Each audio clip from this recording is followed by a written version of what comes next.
Hey guys! Hi! It's David Elliott again, and we are going to read today chapter 9 of Evangeline Mudd and the Golden-Haired Apes of the Icky Nasty Jungle, written by me and illustrated by Andrea Wesson. It's cold in New Hampshire today. It's the third day in a row that it's been raining. It's kind of a cold rain. I kind of like it, really. But that's why I'm wearing this hoodie. It's kind of cozy. It's my favorite thing to wear in the house on days like this. It's fuzzy and it's really warm. So if you're wearing a hoodie, put the hood up and let's go. Let's see. What happened in chapter 8? Oh, yeah. Evangeline was waiting for her parents. The day that her parents were supposed to pick her up came and went, and they weren't there. She doesn't know what happened. Let's read chapter 9 and see if we can figure out anything. Chapter 9, Wish You Were Here. Curiously, neither Melvin Mudd nor his wife, India Terpsichore, acknowledged that Evangeline's parents were missing. And when she tried to bring the subject up to Melvin, she got nowhere. "Excuse me, sir," she had begun. Just as Melvin never knew what to call Evangeline, Evangeline was never certain how to address her father's second cousin twice removed. Somehow, she couldn't bring herself to call him Melvin. Mr. Mudd, on the other hand, reminded her of her father, and the chief executive officer was nothing like her beloved father, nothing at all. Out of desperation, she finally settled on calling him Sir. "Excuse me, sir," she had begun, "but as you know, my parents left for the jungles of the Icky Nasty rainforest and—" "Jungle, did you say?" Melvin had shouted, interrupting her. "Rainforest? What a fantastic idea I've just had as Melvina. I'm going to bounce it off you right now. Are you ready? I hope so, because here it comes. Jungle hats. Mink jungle hats. Rich ladies and gentlemen occasionally go on safari. They need to look stylish. What do you think?" Worse, when Evangeline brought the subject up to India Terpsichore, she was met with a scolding.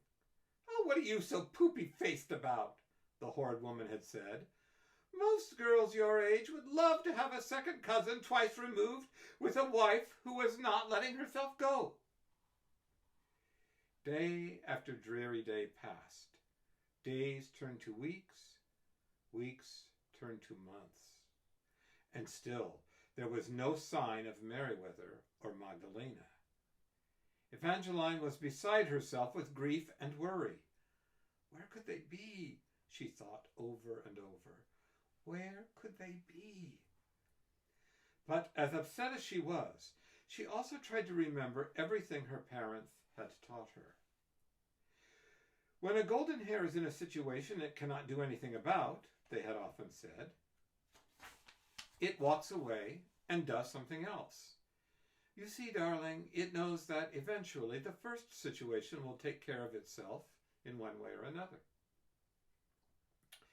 Evangeline wasn't so sure about the one way or another part, because the only way that this situation could take care of itself would be to end by uniting her with her parents.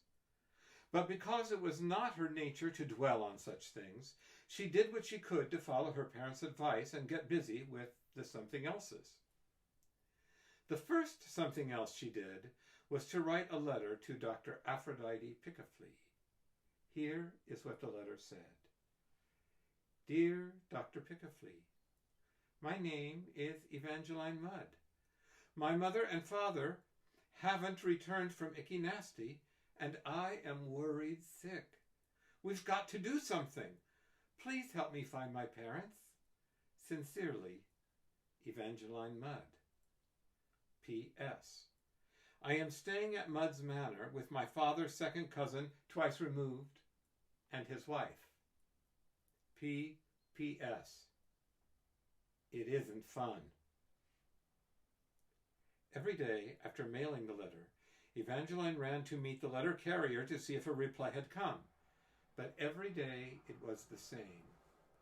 threatening letters to Melvin Mudd from Puff and other organizations like it, and piles of beauty magazines for India Terpsichore.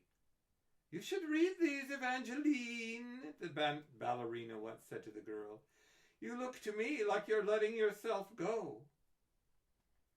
The second something else was to intensify her campaign against Mudd's marvelous minks. Almost immediately after her parents had disappeared, Evangeline began to have terrible nightmares about the mink ranch. She had never been there, of course, but in her dreams the ranch was a horrible place filled with nothing but cages. Melvin Mudd was there, and he was choosing which minks were going to be turned into jackets. The minks were scared and making crying noises almost like human babies. But that wasn't the worst part. The worst part was that she was in one of the cages. It was a morning after one of these dreams that Evangeline made a solemn vow to herself.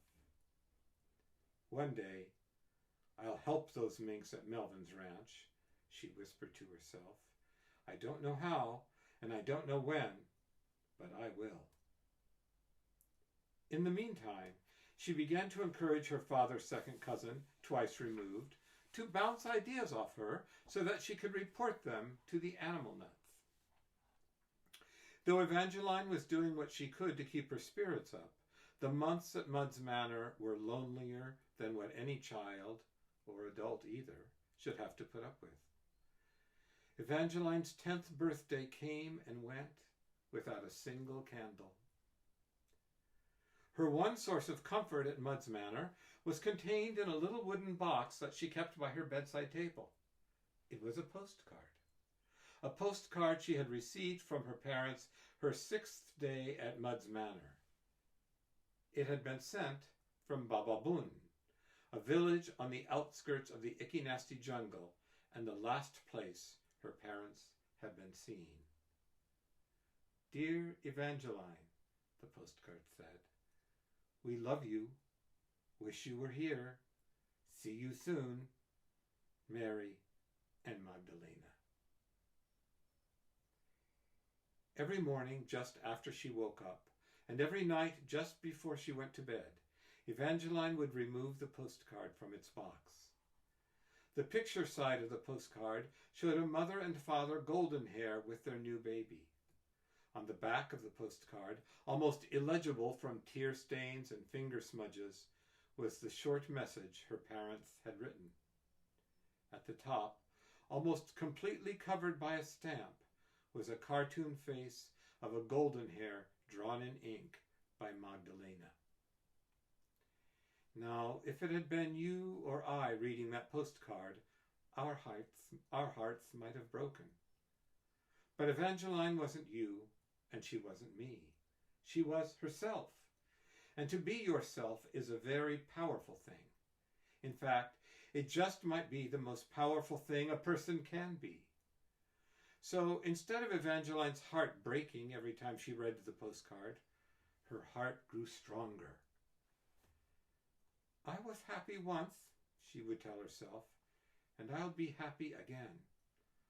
I won't have to stay here forever. Someday I'll leave Mudd's Manor, and when I do, I'll go to Icky-Nasty myself and look for my parents." Evangeline had no way of knowing that someday was just around the corner. It always is, you know. And that is the end of chapter 9. Kind of a shorter chapter. Let's take a look at that postcard. And if you look carefully, if I can hold it there the right way, let's see. Can you see the part of the golden hair that Magdalena had drawn there? It's covered by the stamp.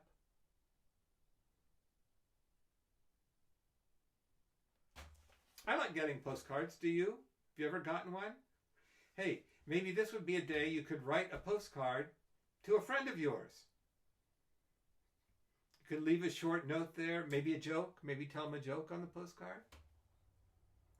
They'd like to get that, and you'd probably like to send it. You'd probably like to get one too. Okay, let's see what tomorrow's chapter is. Uh-oh. Chapter 10. Foul play. Something's not good.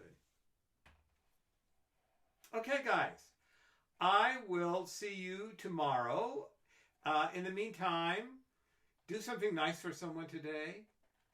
Think good thoughts about the people in your house right now and about yourself. Think good thoughts about yourself. That's always a good thing to do. Okay, guys. Oh, I think tomorrow, by the way, will be Hat Day. Another Hat Day. So wear your hat tomorrow, and I will too. Okay. See ya.